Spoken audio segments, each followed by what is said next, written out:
Okay, here's the intro video number 1 for the new CIO Rayline software. Once you've opened it, it should look like this for a login. The user ID does not recognize caps. The password does, just so you know.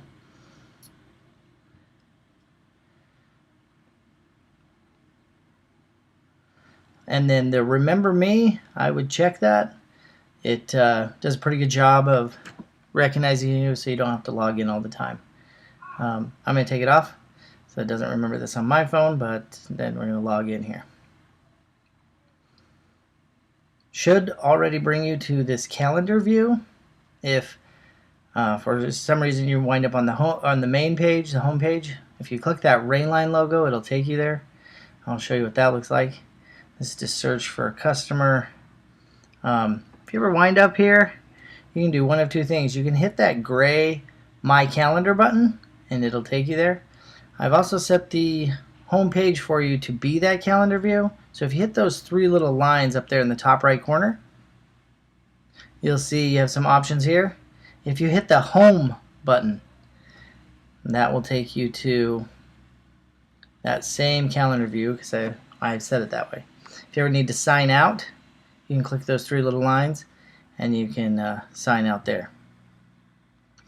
So today is the 29th, so the 29th is yellow.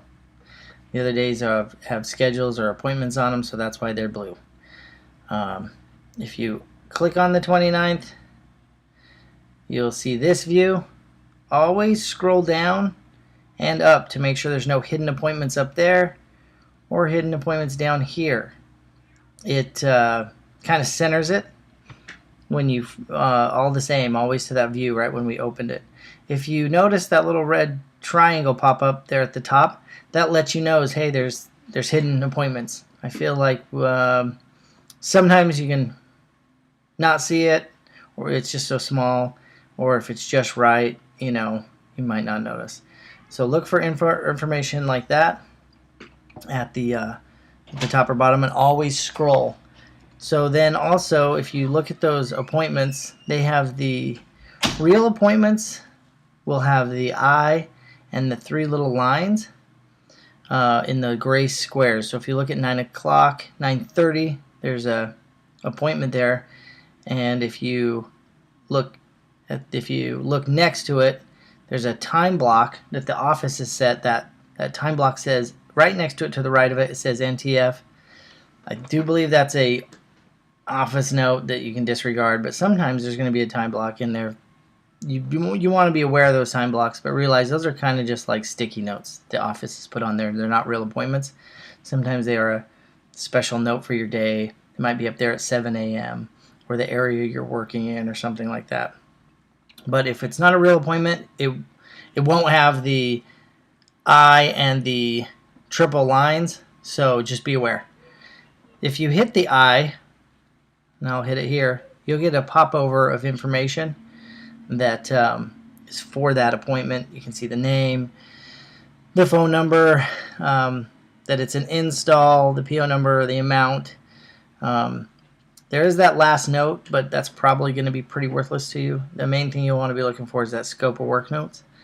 And then if you touch that popover information, it goes away.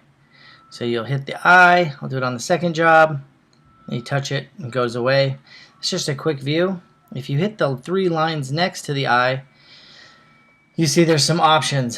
I wouldn't recommend doing anything from this as far as actions, other than doing the show job info. That is actually going to open up that job detail.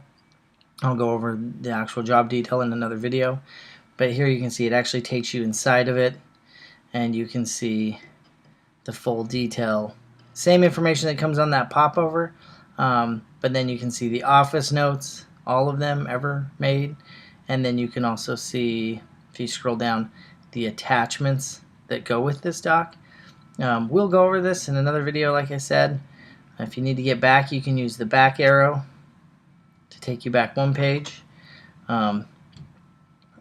So again, really on those 3 lines, you could add a note that way. We have kind of buttons for everything, so I wouldn't do that. And then you could add attachments.